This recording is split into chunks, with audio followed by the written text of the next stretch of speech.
Ang mga kalat, may pakinabang pa rin kung gagawa natin ng paraan. Ito yung chainsaw na nabili ko sa ukay-ukay noon. Ito yung unang-unang beses na gagamitin ko to. Usually, ang ginagamit kong chainsaw yung maliit lang. Pero matagal kasing gamitin kapag yung maliit ang ginamit ko dito. Sinubukan ko nga itong gamitin at yung pagkat nito inabot ng 3 minutes.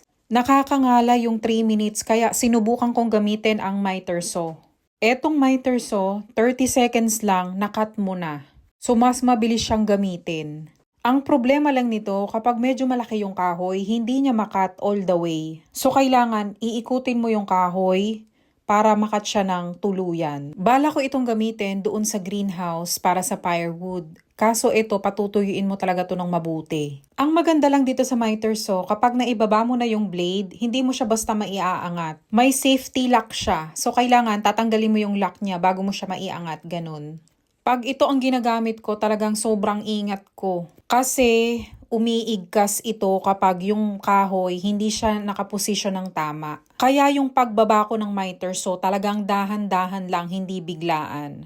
Ito ang isa sa mga power tools na gustong-gusto ko. Nakakat nito yung 4x4 na walang problema, as in smooth siya. Pero ito talagang madalang ko lang tong gamitin kung talagang kailangan lang. Mas gusto ko yung 7 inches na blade kasi mas madaling gamitin yun kesa dito. Pero kung gusto nyong bumili ng mga ganitong klase ng tools, mag-umpisa talaga kayo sa maliit, palaki. Para kumbaga magagamay nyo muna. Etong pallet, hindi ko talaga siya itinapon. Inilagay ko siya dito para ito yung magiging patuyuan ko ng mga kahoy. Ito yung sobra na ginamit ko noon. Itatapon ko na sana to pero naisip ko ilagay na lang siya dito. Mas maganda. Bala kong itong pagapangan ng climbing roses soon. Magandang umaga, Pilipinas!